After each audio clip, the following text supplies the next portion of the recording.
Forget the pale, golden-haired kings found in Renaissance galleries.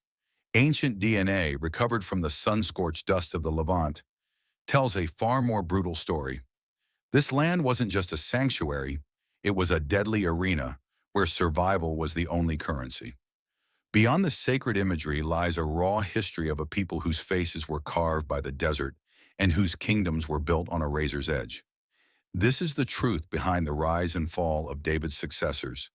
Stories of power, bone, and a promise that refused to die. Imagine a kingdom where the very floors were paved with gold and silver was as common as stones in the street. This was the Jerusalem of King Solomon. It was a massive architectural achievement, filled with the finest tapestries and the rarest spices. The kingdom had never been more prosperous. But prosperity has a price, and by the end of Solomon's reign, the bill was finally coming due. While the world gazed in awe at the finished temple, the people of Israel were looking at their own blistered hands. Solomon's expansion wasn't just funded by tribute from foreign nations. It was fueled by a system that felt hauntingly familiar to the survivors of the Exodus. To keep the gears of the empire turning, Solomon implemented a policy known as Mism. Mism is a word that echoes through the annals of ancient Near Eastern history. It represents state-sponsored forced labor. To secure the massive cedar logs from the mountains of Lebanon and the enormous stones for the city walls, Solomon conscripted 30,000 men from among his own people in rotating shifts. But it didn't stop there. Historical records indicate that over 70,000 people were forced to carry heavy loads, and another 80,000 were sent into the harsh mountains to quarry stone. This wasn't a volunteer project for the glory of God. It was a mandatory draft of the nation's lifeblood, taking fathers and sons away from their own farms for months at a time. This shift marked the birth of the Egyptian model in the heart of the Promised Land. For generations, the tribes of Israel had been a loose confederation of brothers, bound by a shared covenant of freedom. But Solomon's vision required a different structure. He needed a centralized, top-down empire, a machine that required constant maintenance and absolute control. He effectively revived the very bureaucracy of Pharaoh that his ancestors had spent 40 years in the wilderness trying to forget. The king was no longer a shepherd of the people. He was the master of a massive state apparatus, and the citizens were becoming the units of production. The social contract was being torn apart. While wealth and luxury concentrated in Jerusalem, the northern tribes were being bled dry to pay for it. The resentment was a silent fire, smoldering under the surface for 40 years. When Solomon finally died, that fire was ready to explode. Enter Rehoboam, Solomon's son. He didn't inherit a stable, happy kingdom. He inherited a debt-ridden, exhausted population. The elders of the tribes came to him with a simple, desperate request. Lighten the heavy yoke your father put on us, and we will serve you. They weren't asking to change the laws or the religion. They were asking for economic relief. They wanted to be seen as people again, and not just assets on a royal ledger. Rehoboam's advisors were split. The older men, who remembered the old tribal ways of David, urged him to be a servant leader. They told him that if he spoke kindly to the people and put their needs first, they would be his loyal subjects forever. But the young king, raised in the luxury of the palace and surrounded by peers who only knew the language of power, saw kindness as weakness. He didn't understand that a kingdom is held together by consent, not just by fear. He returned to the people and delivered one of the most disastrous speeches in history. He told them that his father's yoke was light compared to what he would bring. He famously boasted that if his father scourged them with whips, he would scourge them with scorpions. It was a declaration of absolute tyranny. In that moment, and the Egyptian model was fully revealed, the people realized their own king had become a new pharaoh. The cry went up, "To your tents, O Israel! What portion do we have in David?" The rebellion wasn't led by theologians. It was led by Jeroboam, the very man Solomon had previously put in charge of the forced labor gangs. The one man who knew exactly how much the people had suffered was the one who led them away. Just like that, the unity David had bled for was gone. 10 tribes broke away to the north, leaving only a fragment in the south. The split wasn't just a political disagreement, it was a rejection of a system that had replaced brotherhood with bondage. The glory of Solomon's golden temple remained, but the soul of the nation had been sacrificed on the altar of imperial ambition. Oh, the kingdom shattered because it tried to build a heavenly vision on the backs of a broken people. History often records the downfall of a kingdom as a matter of divine judgment or military failure. But beneath the surface of the ancient texts lies a deeper, more chilling algorithm. A psychological breakdown that explains why men who had everything would choose to burn it all down. To understand the collapse of the House of David, one has to look past the stone altars and into the very synapses of the royal mind. Modern neuroscience reveals a phenomenon called hedonic adaptation, and it is the hidden architect of many ancient ruins. When a leader reaches the absolute peak of prosperity, as Solomon did, or as Jeroboam II would centuries later, the brain's reward system begins to saturate. What was once a miraculous blessing becomes the new, a boring baseline. The golden floors of the palace and the tribute from distant nations no longer trigger the same surge of dopamine. In this state, the mind becomes desperate for novelty. This explains the 700 wives and the 300 concubines of Solomon. From an external viewpoint, it looks like simple lust or political strategy. But through the lens of psychology, it reveals a king caught in a loop of diminishing returns. The foreign gods and the shrines built on the high places weren't just religious rebellions. They were a desperate search for a higher high.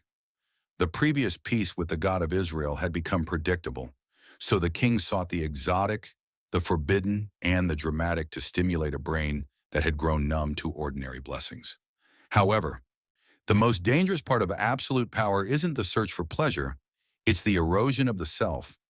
Scientific studies on the brains of high-status individuals show a significant decline in the activity of mirror neurons. These are the cells responsible for empathy, the biological hardware that allows one human to feel the pain of another. When a king sits on a throne for decades, isolated by wealth and flattery, his brain literally undergoes a structural change. He loses the ability to simulate the suffering of his subjects. This is the algorithm of corruption. It is why King Rehoboam could look into the eyes of his exhausted people and promise them scorpions instead of relief. He wasn't just being cruel, he was biologically incapable of processing their distress. The throne had become a sensory deprivation chamber. To the king, and the people were no longer brothers. They were distant abstractions, numbers on a ledger that existed only to fuel his adapted baseline of luxury. This biological blind spot leads directly to what historians call political suicide. Because the king's brain has adapted to see itself as the center of the universe, it deletes the possibility of consequence. Jeroboam, the man who split the kingdom, fell into the same trap. Even after witnessing the miraculous split of his own altar at Bethel, he returned immediately to his idols. It seems irrational, even insane. But for a mind rewired by power, the immediate need for control and novelty outweighs any long-term threat. The kingdom of Israel didn't just fall because of Egyptian chariots or Assyrian archers. It fell because the men leading it had lost the biological capacity to lead, and their brains had burned out. They were no longer reacting to reality, but to the distorted demands of an overstimulated ego. The high places weren't just on the hills of Jerusalem. They were the pedestals of pride inside the royal skull. This is the dark secret of the Bible's kings. The evil they did in the eyes of the Lord was often the inevitable result of a mind that had reached the end of its reward cycle. When a leader stops fearing God, they usually stop seeing people. And when the bridge of empathy is burned, the kingdom is already a ghost, waiting for the first enemy to kick down the doors.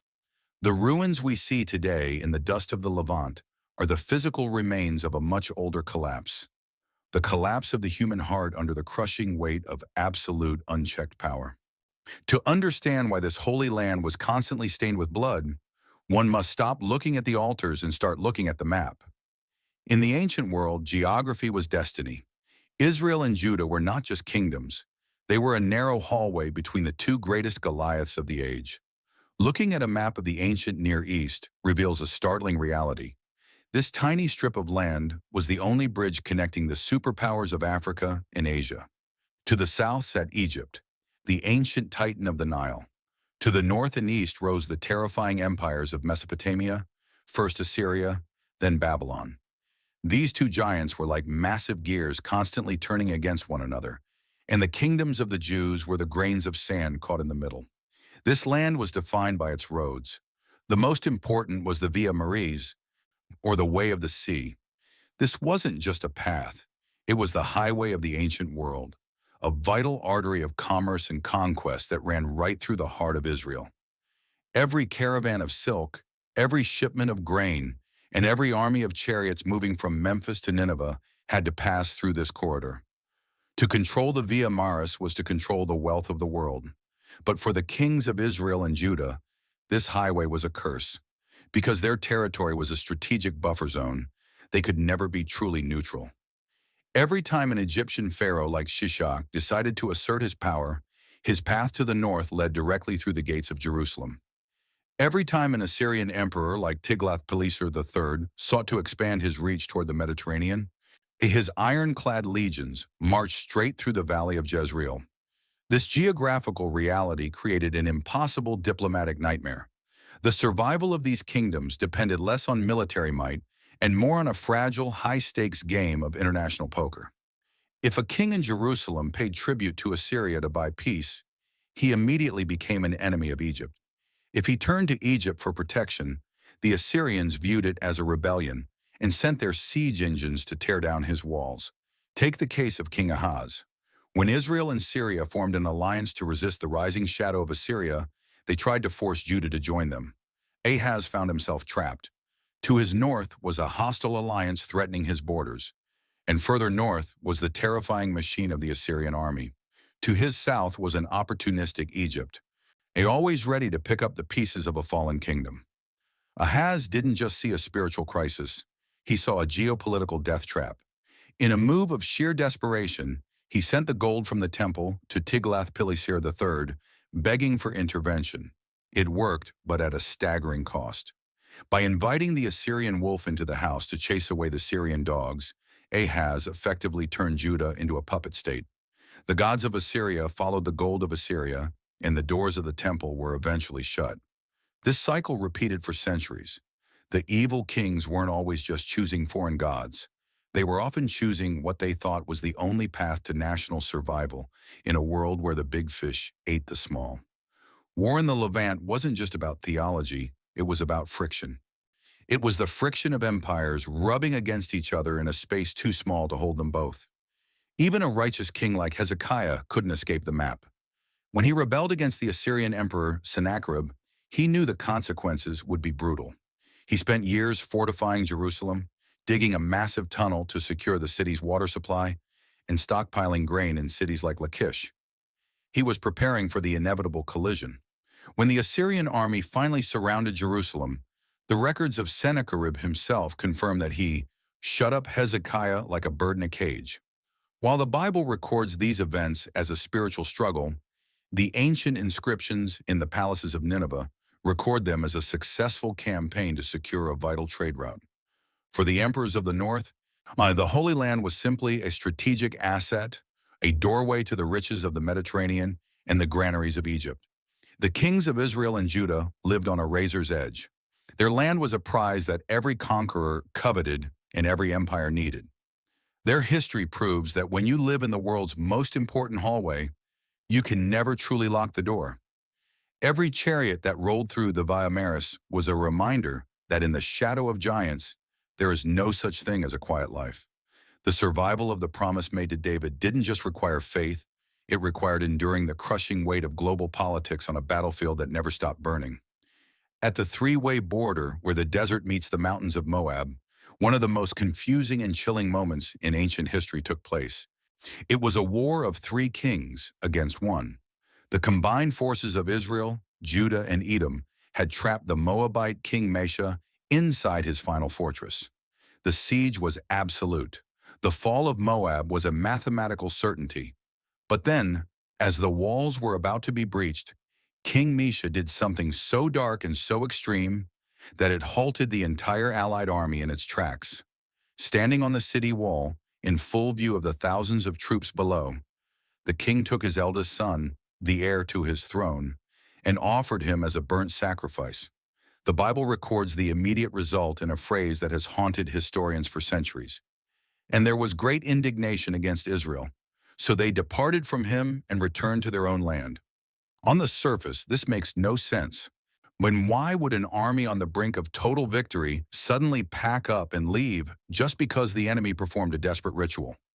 For a long time, this was seen as a theological riddle, a moment of spiritual terror that the text didn't fully explain. But history is rarely written in just one book. To understand the great indignation that broke the siege of Moab, we have to look at a piece of evidence that sat buried in the sand for nearly 3,000 years. In 1868, a missionary traveling through the ancient territory of Moab discovered a slab of black basalt covered in ancient inscriptions.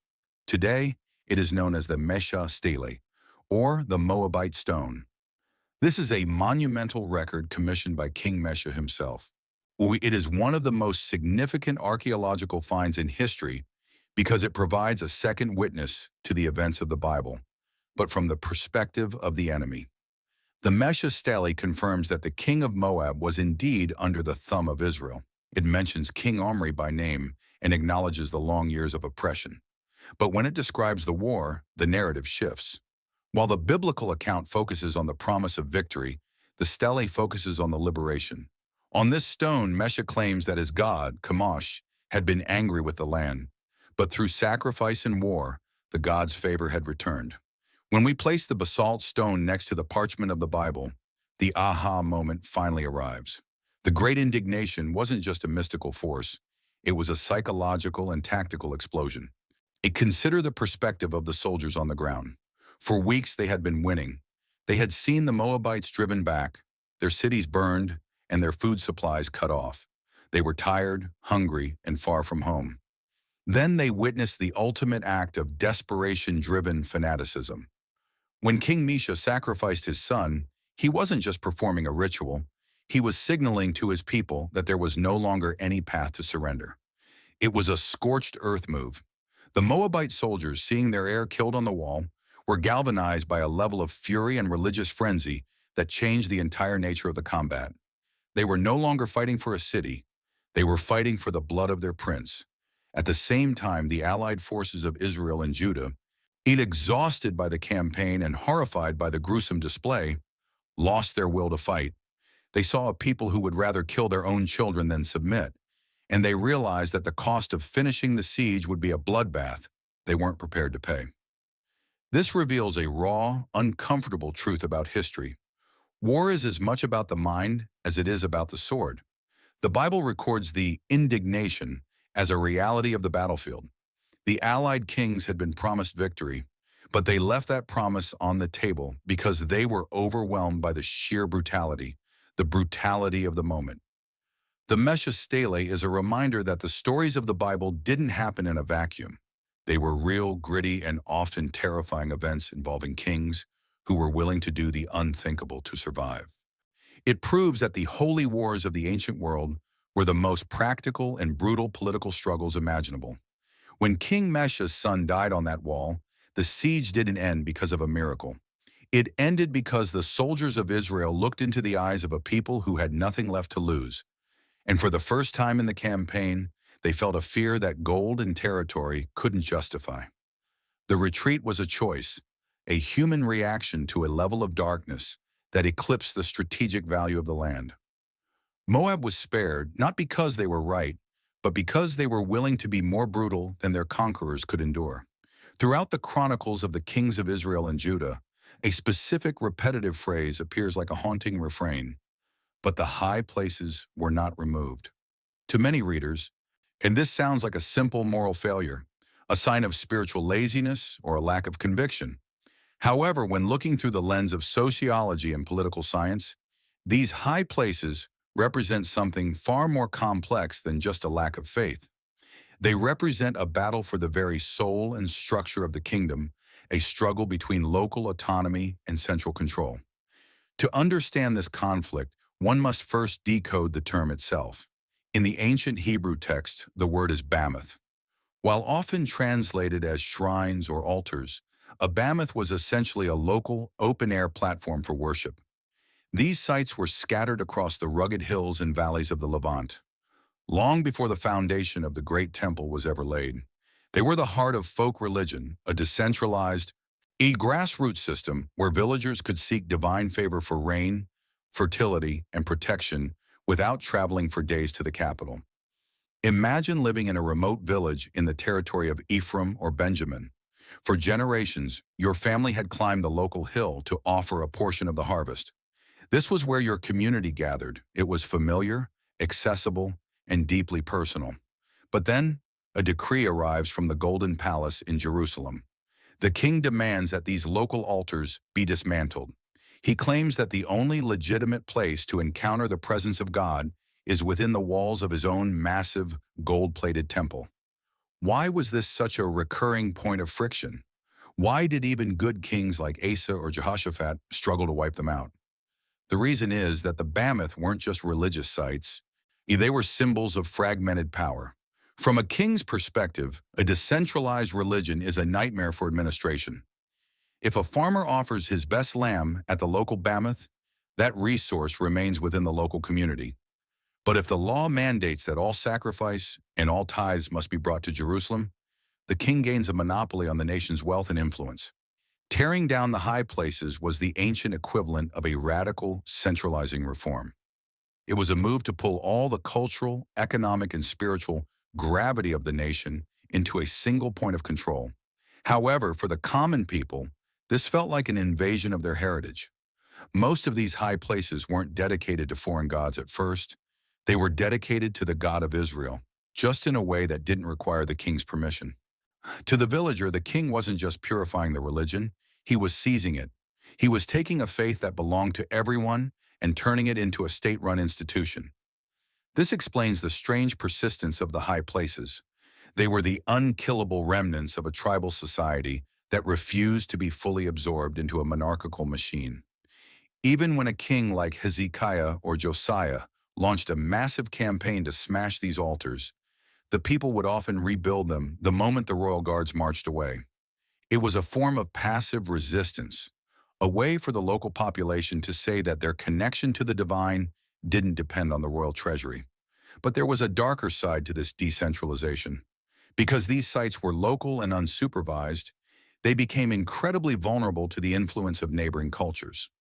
Over time, the altars used for the God of Israel began to share space with the idols of Baal and Asherah. What started as folk religion eventually morphed into a chaotic mixture of beliefs that diluted the national identity. This is why the Bible's focus on the high places is so intense. The writers understood that a divided worship led to a divided people. If every village followed its own path, the nation would eventually shatter under the pressure of empires like Assyria. The kings who were obsessed with destroying the Mammoth were often those who realized that without a single, unified center, the kingdom would have no shield against the coming storm. The struggle over the high places was the struggle to define what Israel would be: a loose collection of independent tribes, or a single, unified state capable of surviving on the world stage. It was a battle between the freedom of the hills and the order of the temple. And as the history of the kings proves, it was a battle that neither side could ever truly win until the kingdom itself, vanished into the dust of Babylon. The ruins of these altars, still visible on the hilltops of the Levant today, are the silent witnesses to a time when faith and power were locked in a tug-of-war that decided the fate of a nation. For centuries, the survival of the house of David felt as solid as the limestone walls of Jerusalem. But by the time the shadows of the great empires began to lengthen over the Levant, those walls were no longer enough. The horizon was thick with the smoke of 100 burning villages. The end wasn't just coming, it was already there. The first wave of destruction came from the north, and it was unlike anything the world had ever seen. The Assyrians weren't just conquerors, they were the architects of terror. They operated like a massive, heartless machine designed to erase the very concept of a nation. Historical inscriptions from the Assyrian palaces describe scenes of unimaginable cruelty. They would flay leaders alive and mount their skins on the city gates as a warning to anyone who dared to dream of independence. They didn't just take territory, they performed cultural lobotomies. They practiced mass deportation, dragging entire populations hundreds of miles away into the heart of Assyria, where they were brainwashed into a new identity. For the northern kingdom of Israel, the erasure was absolute. 10 tribes were uprooted and scattered, effectively vanishing from the pages of history, leaving nothing but silent, scorched ruins behind. However, the southern kingdom of Judah survived for a while. They watched the northern horizon turn black and believed their walls were different. But in 586 BC, the Titan of Babylon, Nebuchadnezzar, finally brought the hammer down.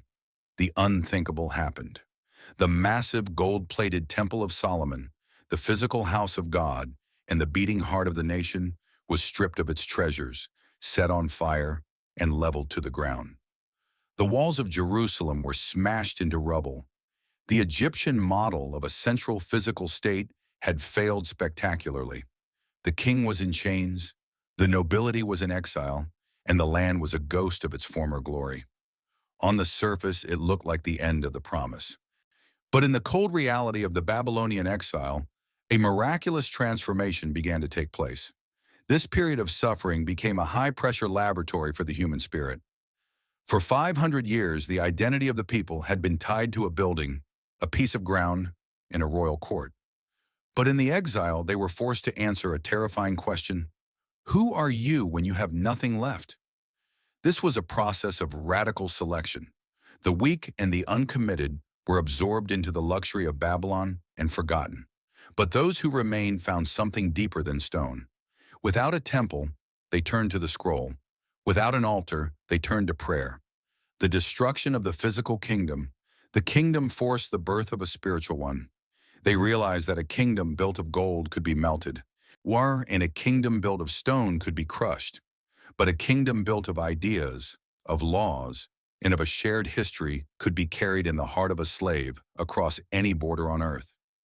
The exile was the fire that burned away the dross of imperial ambition and left behind a refined, unbreakable core. It was the moment the people of the land became the people of the book. They were no longer defined by where they lived, but by what they believed. The kings had failed, the palaces had vanished, and the borders had been erased from the map. But in that void, the promise made to David began to change its shape. It was no longer about a physical throne in a small Levantine city. It was about a legacy that was becoming portable, eternal, and immune to the chariots of any emperor. The erasure was not a mistake. It was a pruning. The physical walls had to fall so that the spiritual ones could be built. As the captives sat by the rivers of Babylon, they weren't just mourning a lost past. They were unwittingly preparing for a future where their identity would outlast every empire that had tried to destroy them. The destruction was the only way to prove that the promise wasn't kept in a building, but in a bloodline, and a faith that was now being forged in the furnace of the world's greatest tragedy. The kingdom had vanished from the earth, only to be reborn in the mind of a people who finally understood that their true power was never found in the gold of the temple, but in the truth of the word. At the very end of the record of the kings of Judah, there is a scene that feels strangely out of place. The city of Jerusalem is in ruins, and the gold of the temple has been melted down. The people are living as captives in a foreign land. But in the heart of Babylon, King Jehoiakim, the last visible heir of David, is released from prison. He is invited to change his prison clothes for royal robes and to sit at the table of the Babylonian emperor for the rest of his life. It is a small, quiet moment, but it represents a massive shift in the story of humanity. Up until this point, the algorithm of power had always been tied to a throne, a palace, and a physical border. But here, in the shadows of an empire that tried to erase him, a king without a kingdom survives. He sits at a table that isn't his, eating food he didn't provide, in a city he doesn't rule. The physical kingdom, the material kingdom was gone, but the line of David was still breathing. And this survival marks the transition from a kingdom of stone to a kingdom of the mind. For 500 years, the descendants of David had failed. They had been corrupted by wealth, blinded by power, and crushed by the very empires they tried to imitate. Every Egyptian model they built had eventually collapsed. Every high place they established had become a monument to their own ego. History seemed to have judged them and found them wanting. However, the promise made to David was not dependent on the quality of his successors. It was a promise that existed outside the laws of political success and failure. As the centuries of silence followed the Babylonian exile, the royal line vanished from the maps and the history books. They were no longer masters of the Via Maris or the halls of Jerusalem. They were ordinary people, carpenters and laborers, living in a small, dusty village called Nazareth. The world had moved on. The Persians had replaced the Babylonians, the Greeks had conquered the Persians, and finally the iron legions of Rome had marched across the Levant. To the Roman governors and the high priests in Jerusalem, the house of David was a ghost of forgotten relic of a primitive past. But history has a way of filtering out the loud and preserving the quiet. In a humble stable in Bethlehem, the same city where David was once a shepherd boy, the lineage finally resurfaced. But this king was different from every king who had come before. He didn't seek to build a digital Tower of Babel or a palace of gold. He didn't use the Messim to force people into labor, and he didn't seek to stimulate a dopamine-starved brain with 1,000 wives. This king spoke of a kingdom that was not of this world. He offered grace instead of scorpions. He offered service instead of slavery. He was the ultimate fulfillment of the selection of history. The brutal stories of the kings of the Levant, the flaying, the massacring, and the corruption were the necessary fire that burned away the desire for an earthly empire, leaving behind a ruler who understood that true power is found in the heart, not on a map. The journey from the gold of Solomon to the wood of the cross was a process of radical simplification. The borders were gone, the temple was gone, and the throne was gone. All that remained was the promise, and that promise proved to be more durable than any empire. Today, the names of the great emperors who crushed Israel and Judah men, like Sennacherib, Nebuchadnezzar, Koinoan, and Shishak, are found only in the dusty corners of archaeology. Their empires have vanished into the sand, but the name of the carpenter from Bethlehem, the descendant of the broken kings of Judah, continues to shape the identity of billions. It leaves a final haunting question for anyone looking back at these ancient ruins. Is history merely a series of tragic accidents, a chaotic struggle for survival in a narrow hallway of the world? Or is there a deeper selection process at work, a design that intentionally allows the material to fail so that the eternal can finally be seen? As the sun sets over the ruins of the high places and the dust settles on the tombs of the kings, and the legacy of David remains a silent witness to a truth that no emperor could ever conquer, that the only kingdom that lasts forever is the one that refuses to be built with stone.